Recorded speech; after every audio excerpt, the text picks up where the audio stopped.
হরে কৃষ্ণ। অজ্ঞানং তিমিরান্ধস্য জ্ঞানাঞ্জনশলাকায় চক্ষুরুন্মিলিतं যেন তস্मै শ্রীগুরবে নমঃ। মুখং করোতি বাচালং পঙ্গুং লঙ্ঘয়তে গিরিং যৎকৃপাতমহং বন্দে শ্রীগুরুং দীনতারিণঃ।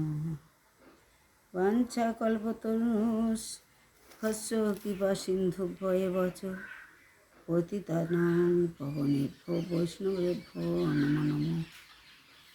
হরে কৃষ্ণ। রাধারানী ইউটিউবে ধর্মকথা চ্যানেলের পক্ষ থেকে আমি পুতুল রানী দাসী নিত্য যে আপনাদের ভাগবত কথা শ্রবণ করাই, অন্যান্য দিনের মতো আজকে শ্রবণ করাচ্ছি। আপনারা শ্রবণ করুন, সাবস্ক্রাইব করুন, শেয়ার করুন, লাইক করুন, সঙ্গে থাকুন। আমার আজ 3 দিন জ্বরে উঠতে পারছি না, বমি বমি জ্বর যন্ত্রণাতে উঠতে পারছি না, তাই ইউটিউবে আমি ভিডিও করতে পারছি না। তাই আপনাদের সংক্ষিপ্ত অল্প কিছু একটা ধর্মকথা বা ভাগবত কথা শ্রবণ করিয়ে আমি করাবো। আপনারা শেয়ার করুন, সাবস্ক্রাইব করুন, লাইক করুন, সঙ্গে থাকুন। হরে কৃষ্ণ। আপনারা বারবার বলতে চাইছেন যে আপনি কিছু বলুন। ভিডিও আরম্ভ করার আগে কোনো মন্তব্য নেই, বলতে চাইছেন, বলছি, শুনতে চাইছেন আপনারা, তাই বলছি। সংসারে সুখ দুঃখ, জীবনে শুধু দুঃখ যন্ত্রণা জ্বালা পেয়েছে, তাই সুখের লেশ মাত্র পাইনি। তাই তুমি গৌরাঙ্গের চরণে, কান্ধবিকা চরণে আশ্রয় গ্রহণ করে যেটুকু সাধু সঙ্গে ভগবত ভক্তি লাভ করেছি সেটুকু সংক্ষিপ্ত আপনাদের শ্রবণ করাচ্ছি। তাই আমার জীবন শুধু তো দুঃখের কাহিনী আপনাদেরকে সঙ্গে শেয়ার করলেও যে আমি শান্তি লাভ পাবো তাও না, শুধু আপনাদের সহযোগিতাই আমার একাম্য কাম্য। আমার এই ইউটিউব ধর্মকথা চ্যানেলের আপনারা যদি শ্রবণ করেন, সাবস্ক্রাইব করেন, শেয়ার করুন, লাইক করুন, আপনাদের কাছে আমি কৃতজ্ঞ থাকব। হরে কৃষ্ণ। আমার শ্রী বিষাভানু রাজনন্দিনী কোনো একটি অনিপনা গোপললনাকে নয়ন মঞ্জুরি বলিয়া ডাকেন এবং সর্বদা নিজের কাছে রাখিতে চান, কিন্তু সেই মোড়া প্রতিবঞ্চনা কার্যে অসমর্থ বলিয়া নানা প্রকার বাহকৃত্য সময় যাপন করে, কিন্তু পরম সুশোভন বিমল মঞ্জুরি বিনোদিনী সঙ্গ বিমুখা হইয়া নয়নমণির সঙ্গে দূরে বর্জন করিবার প্রয়াস করিয়া পাইয়াছেন। সুতরাং নয়নমণি পার্শ্বভানবীর অন্বেষণে যাহাতে একান্ত মনে যত্ন করিতে পারেন, উহা বিমল মঞ্জুরির কৃত্য। উভয়ের মধ্যে কি এক গভীর সম্বন্ধ গড়ে উঠল, সেটা জগতের বিচারে ধরা পড়া বড় কঠিন।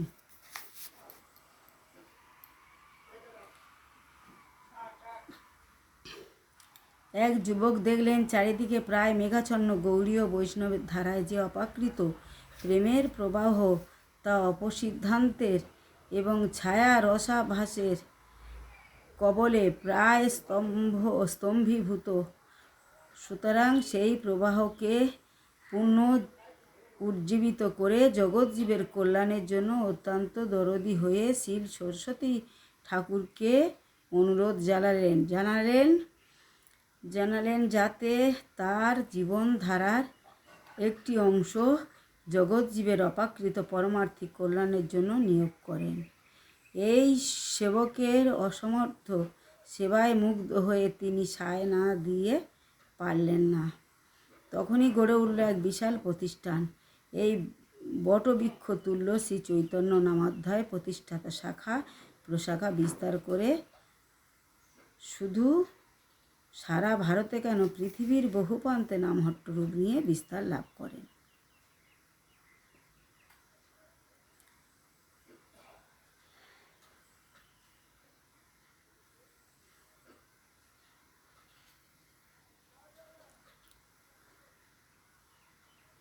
নাম বিস্তার লাভ করল। ক্ষুদ্র মৃদঙ্গের তালে তালে সর্বদাই কি একমাত্র মৃদঙ্গ মুকুন্দ সেবাব্রতী অনুযায়ী রাগী অনুরাগী ত্রিদণ্ডী সন্ন্যাসী রূপ রূপ বৃহৎ মৃদঙ্গের হরিসংকীর্তন ধ্বনি ব্রহ্মাণ্ড ভেদী অপাকৃত গোলকধামে শুধু পৌঁছালো না, পরন্ত তার অনুশীলনের সুযোগ পেল জগৎজীব।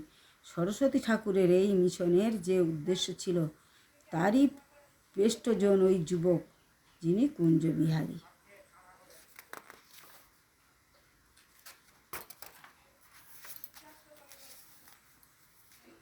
হরে কিছুদিনের মধ্যেই বহু সুকৃতিবান জীব এই ব্রত অবলম্বন করার জন্য সুযোগ নিল। দেখা গেল কলির প্রভাবে তাদের ভূমিকা এসে গেল ভোগের লোলুপতা, আর তার সঙ্গে সঙ্গে নির্মত সরসতার পরিবর্তে আস্তে আস্তে দানা বেঁধে উঠল মৎসর্যের। শ্রীমান মহাপ্রভু শ্রীরূপ শিক্ষাতে বলেছেন, ব্রহ্মাণ্ড ভূমিতে কোনো ভাগ্যবান জীব গুরু কৃষ্ণ প্রসাদে পায় ভক্তিলতা বীজ। মালিহঙ্গা করে সেই বীজ আরোপণ, শ্রবণ কীর্তন জলে করে সেচন। উপজিয়া বাড়ে লতা ব্রহ্মাণ্ড ভেদি যায়, বিরজা ব্রহ্মলোক ভেদি পরব্রহ্ম পায়। তবে যায় তদুপরি গোলক বৃন্দাবন, কৃষ্ণচরণ কল্পবৃক্ষে করে আহরণ। তাহা বিস্তারিত হঙ্গা ফলে প্রেমে ফল, কিন্তু যদি লতার সঙ্গে ওঠে উপশাখা, ভক্তি মুক্তি বাঞ্ছা যত অসংখ্যতার লেখা। নিষিদ্ধাচার কুটিনাটি জীব হিংসন, লাভ পূজা প্রতিষ্ঠাদি যত উপশাখাগণ। সে কজল পাঙ্গা উপশাখা বাড়ি যায়, স্তব্ধ হঙ্গা মূল শাখা বাড়িতে না পায়। সেই বিশেষ করে আরও সাবধান বাক্য দিয়ে জানালেন, যদি বৈষ্ণব অপরাধ ওঠে হাতি মাথা উপড়াইয়া বা ছিন্ডে তার সুখী যায় পাতা। হাতি মাথা উপড়ায় যায়, ছিন্ডে তার সুখী যায় পাতা। সরস্বতী ঠাকুর দেখলেন তার মিশনের মধ্যে অল্প বিস্তর এই দোষগুলি কিছু বিস্তার লাভ করছে না, অদূর ভবিষ্যতে উহা ভীষণ রূপ ধারণ করবে। তাই তার অতি প্রিয় ভজনস্থলী শ্রীধাম মায়াপুরে ব্রজপত্তন জনবহুল কলহপ্রিয় দেখে নির্জন ভজনের অনুকূলতার জন্য নির্জন হাঁসখালি ক্ষেত্রে অনুকূল মনে করেন এবং সেখানে কিছুদিন কাটাতে থাকেন। তার পৃষ্ঠজন শ্রীধাম মায়াপুরেই যাতে তার নির্জন ভজনের অনুকূল পরিবেশে রক্ষা পায়, সেই জন্য ভক্তি বিজয় ভবন নির্মাণ করে তার শ্রীধামে অবস্থানের ব্যবস্থা করেন। কিন্তু তথাপি তিনি দেখলেন, ভাগবত যে বলেছেন, মুক্তা নামাপি সিদ্ধনাং নারায়ণ পরায়ণ, সুদুর্লভং পরমাত্মা পরম প্রশান্তা কোটি ষষ্ঠপি মহামুনে। হরে কৃষ্ণ। বাঞ্ছা কল্পতরুভ্যশ্চ কৃপা সিন্ধুভ্যো চ পতিতানাং পাবনেভ্যো বৈষ্ণবেভ্যো নমো নমঃ। নারায়ণ নমস্কৃত্যং নরং চৈব নরোত্তমং দেবীং সরস্বতী ব্যাসং তৎ জয়মুদীরয়েৎ।